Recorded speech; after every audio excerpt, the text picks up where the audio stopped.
వచ్చిన వారందరూ మరి వారు ప్రభు అవునా కాదని గుర్తు పెట్టుకోవాలంటే మీరు మిమ్మల్ని కలవరపరచుకోకుండా జాగ్రత్తగా చూసుకోమన్నారు. నిద్రలో అయినా మరి కలవరపరిచేవాడు ఎవరు అంటే సాతానుడు. వాడు వేషం వేసుకొని వస్తాడు.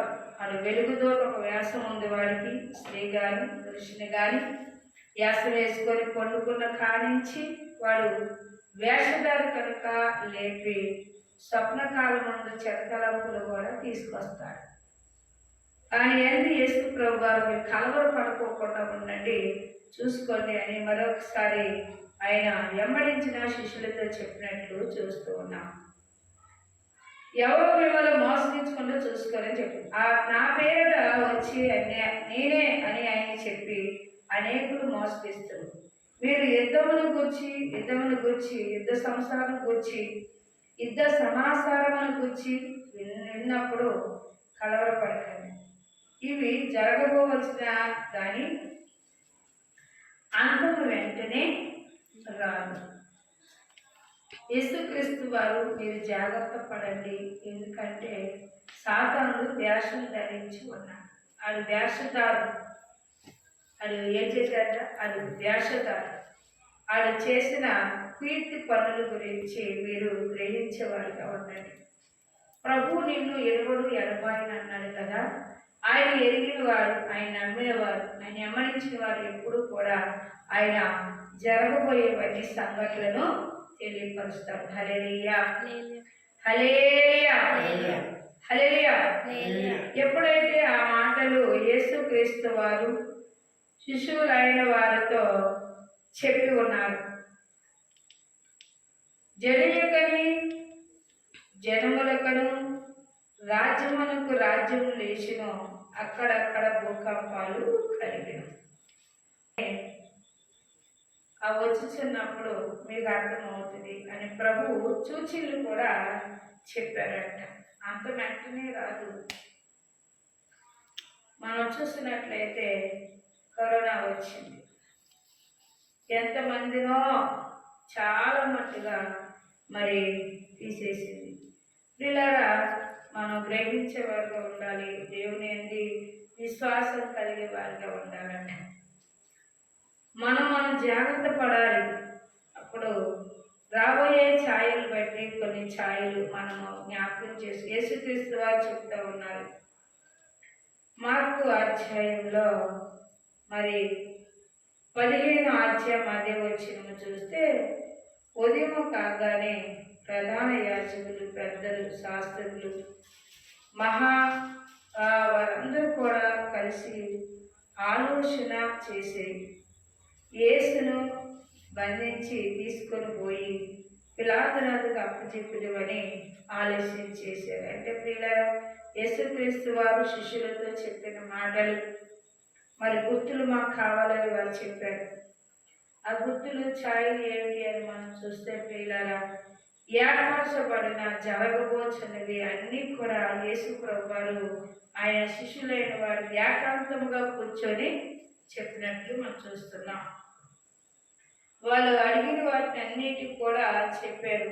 మరి ఇలా మాట్లాడుతూ ఉండగా ప్రభు మరి ఆయన వెలుచున్నప్పుడట వారు వచ్చి ఎలా ఒక దొంగలాగా వెంబడించి మరి శాస్త్రులైన వారు ఆయనను ఎదుగాను ఆయన ఉన్నప్పుడు కానీ ఆయనతోనే చెప్పింది.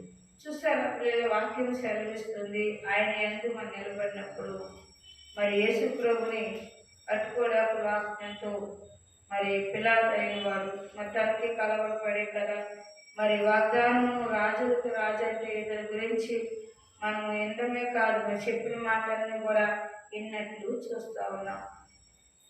పల్లి రాజులు అంటాడు, ఆయన ఉపమాన రీతిగా వారికి బోధింపసాగిస్తాయని చెప్పి, ఎట్లనగా ఒక మనుషుడు ద్రాక్ష తోట నాటి దాని చుట్టూ కంచి వేయించి ద్రాక్ష తోటలోని తొలగించి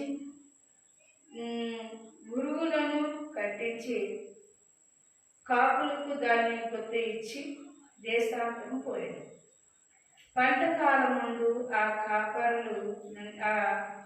కాపుదల నుండి ద్రాక్ష తోట పంటలో తన భాగము తీసుకొని వచ్చే వరకు కావ్యాల వద్దకు అతడు ఒక దాసుని పంపగా వాడు దాన్ని పట్టుకొని కొట్టి ఒట్టి చేతులతో పంపివేసింది. హల్లెలూయా.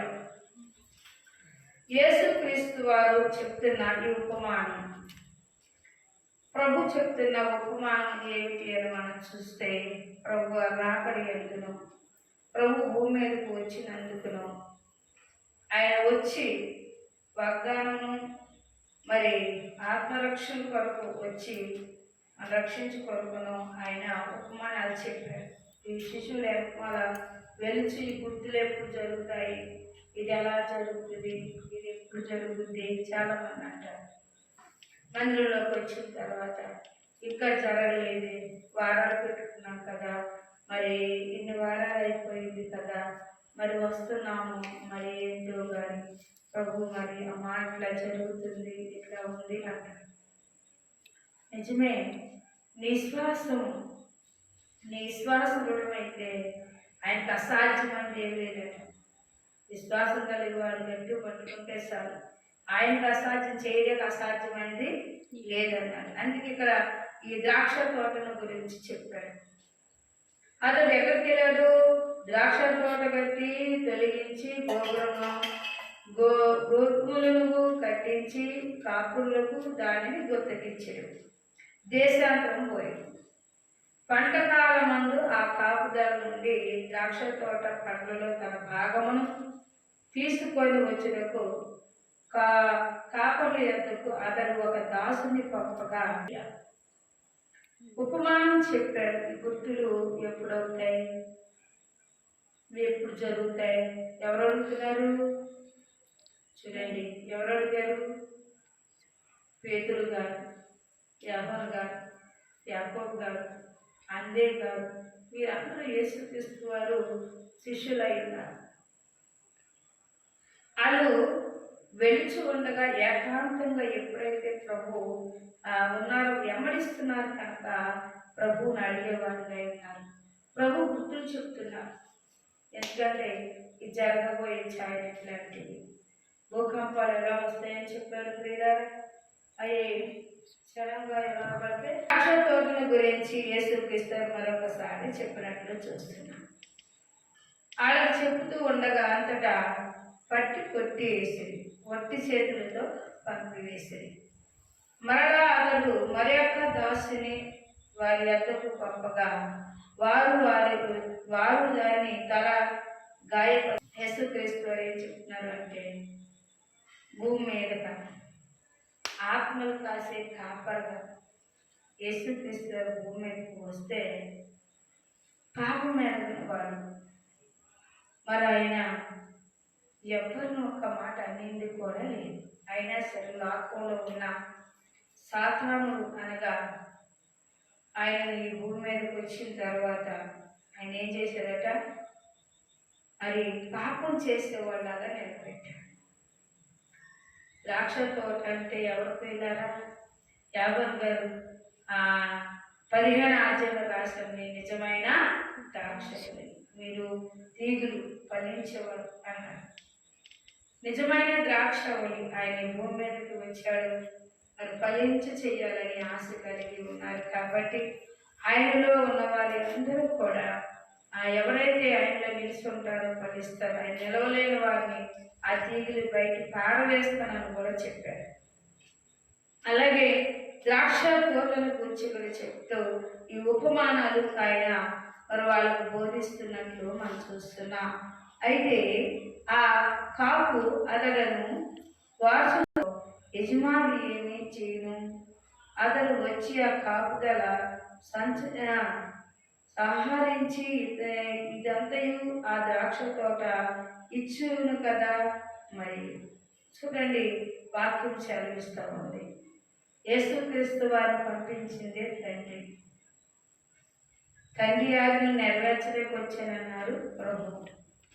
కానీ వాక్యం సెలవిస్తుంది ప్రియులారా, ఆయనే చెప్పుకున్నారు, ఆయనే బయలుపరిచారు, ఆయనే ఉద్దేశాలు చెప్పారు, ఆయనే బోధించారు. మరి ఆయనే ఏర్పరుచుకున్నారు వాళ్ళకు తెలియనివన్నీ ఏర్పరచుకున్నట్లు.